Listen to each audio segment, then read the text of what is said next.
প্ৰথমে আপোনালোকক ধন্যবাদ জনাইছোঁ। প্ৰমোদ বড়ো ডাঙৰীয়াৰ নেতৃত্বত থকা চৰকাৰখনে ৰাইজৰ লগত প্ৰতাৰণা কৰি আছে আৰু কিছু টুপি পিন্ধাই আছে। আচলতে তেওঁলোকে প্ৰকৃতপক্ষে ভূমি পট্টা নামৰ মাটিৰ পট্টা নামৰ যিবিলাক কাগজ পত্ৰ তেওঁলোকে বিতৰণ কৰি আছে, এইবিলাক কোনো ধৰণৰ পট্টা নহয়, তথাপি স্পষ্ট। আৰু মই প্ৰত্যাহ্বান জনাব বিচাৰিছোঁ চিফ ডাঙৰীয়া প্ৰমোদ বড়ো ডাঙৰীয়া আৰু ভূমি বিভাগৰ যিগৰাকী EM আছে ৰঞ্জিত বসুমতাৰী ডাঙৰীয়া, দুয়োগৰাকীক প্ৰত্যাহ্বান জনাব বিচাৰিছোঁ। তেওঁলোকে স্পষ্ট কৰক এই কথাটো যে সেই কাগজখিনি কোনটো এংগেলৰ পৰা মাটিৰ পট্টা হ'ল, সেই কথাখিনি স্পষ্ট কৰিব লাগে। ৰাইজক আৰু কিমান আভুৱা পাৰিব? তেওঁলোকে প্ৰকৃতপক্ষে লেণ্ড পলিচি 1989ৰ আধাৰত কিছুমান কাগজ পত্ৰহে দি আছে আৰু তাত স্পষ্টভাৱে এই কথা উল্লেখ আছে এই লেণ্ড পলিচিত যে 3 বছৰ সেই কাগজবিলাকৰ ভেলিডিটি থাকিব আৰু 3 বছৰ পিছত পুনৰাই সেই কাগজ পত্ৰ পৰীক্ষা নিৰীক্ষা কৰি পেলাই যদি তেওঁলোকক দিব পৰা যায় পাট্টা, তেতিয়াহ'লে তেওঁলোকে পৰৱৰ্তী সময়তে বিবেচনা কৰিব। এতিয়া 3 বছৰ পিছত প্ৰমোদ বড়ো ডাঙৰীয়া ক'ত থাকিব, ৰঞ্জিত বসুমতাৰী ডাঙৰীয়া ক'ত থাকিব, তাৰ কি গেৰাণ্টি আছে? তেওঁলোকে দিব নে নিদিব তাৰ কি গেৰাণ্টি আছে? গতিকে ইয়াত কোনো ধৰণৰ লেণ্ড পলিচি BTCয়ে লোৱা নাই। তেওঁলোকে কৈছিল তেওঁলোকৰ যি নিৰ্বাচনী ইস্তাহাৰ তাৰে 7 নম্বৰ পেজত স্পষ্টভাৱে উল্লেখ কৰিছিল যে চৰকাৰ গঠন হোৱাৰ 3 মাহৰ ভিতৰত তেওঁলোকে লেণ্ড পলিচি লৈ আহিব। সেই লেণ্ড পলিচি ক'ত? সেই তাৰ উত্তৰ ৰঞ্জিত বসুমতাৰী ডাঙৰীয়া প্ৰমোদ বড়ো ডাঙৰীয়াৰ হাতত আছে নেকি? যদি আছে ৰাইজক জনাই দিয়ক। দুধ কা দুধ পানী কা পানী হৈ যাব। আমি সেইকাৰণে প্ৰত্যাহ্বান জনাইছোঁ যে তেওঁলোকে মিছা কথা কৈ পেলাই ৰাইজক বিপথে পৰিচালিত কৰিব নালাগে।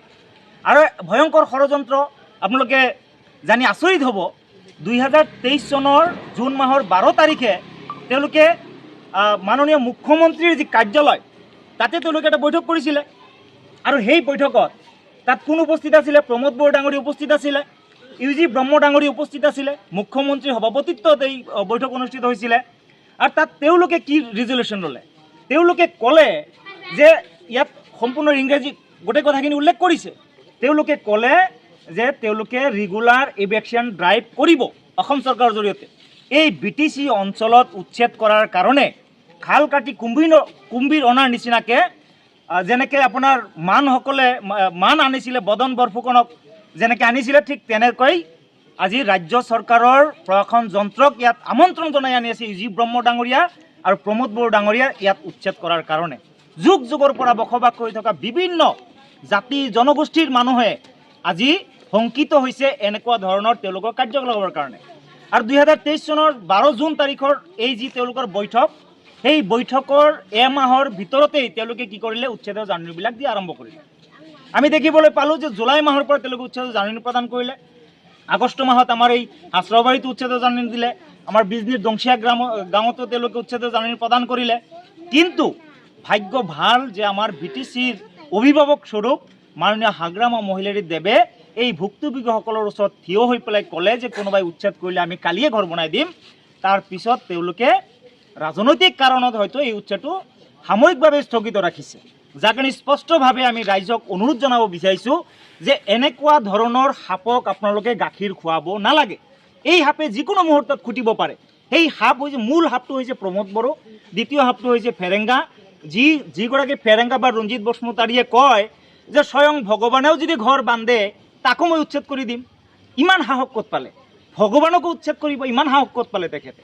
গতিকে প্ৰত্যাহ্বান জনাইছোঁ, তেওঁলোকে সঁচা কথাটো ৰাইজৰ মাজত লৈ গৈ পেলাই তেওঁলোকে কি কৰিলে এই 4 বছৰত, সেই উন্নয়নৰ মানে ভুৱা ঢোল তেওঁলোকে নবজাই প্ৰকৃতপক্ষে কি উন্নয়ন কৰিলে সেইখিনি লৈ ৰাইজৰ ওচৰত যাওঁ, সেইখিনি আমি ক'ব বিচাৰিছোঁ। আমি এই কথাটো ৰাইজক জনাব বিচাৰিছোঁ যে ৰাইজক বুৰ্বক বুলি ভাবিব নালাগে। প্ৰমোদ বড়ো ডাঙৰীয়া ফেৰেংগাহঁতে ৰাইজক বুৰ্বক বুলি ভাবিব নালাগে। BTCৰ ৰাইজ সজাগ আৰু সচেতন। ন্যায় নিৰাপত্তা অধিকাৰৰ কাৰণে BTCৰ ৰাইজে বিগত দিনতো সংগ্ৰাম কৰিছে, বৰ্তমানো সংগ্ৰাম কৰি আছে, অনাগত দিনতো সংগ্ৰাম কৰিব।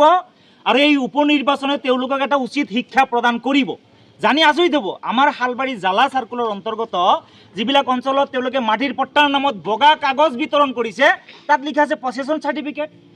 আজি এই অঞ্চলবিলাকত যিবিলাক কাগজ দিছে তাত বোলে সেটেলমেণ্ট লিখা আছে। সেইবিলাকৰ অৰ্থ তেওঁলোকে ডিকশ্যনাৰী খুচৰি ওলাই লওক, সেই তাত আচলতে কি কোৱা হৈছে। এইবিলাক পাট্টা নহয়, বাৰম্বাৰ কৈছে এইবিলাক পাট্টা নহয়। আৰু যদি পাট্টা হয় ৰঞ্জিত বসুমতাৰী ডাঙৰীয়াই কিয় নকয়? প্ৰমোদ বড়ো ডাঙৰীয়াই কিয় উত্তৰ নিদিয়ে? কিছুমান লেঠু চিঙা বেঙেনা কিছুমানে উল্টা পুল্টা কথা কৈ ৰাইজক বিভ্ৰান্ত কৰিব বিচাৰিছে।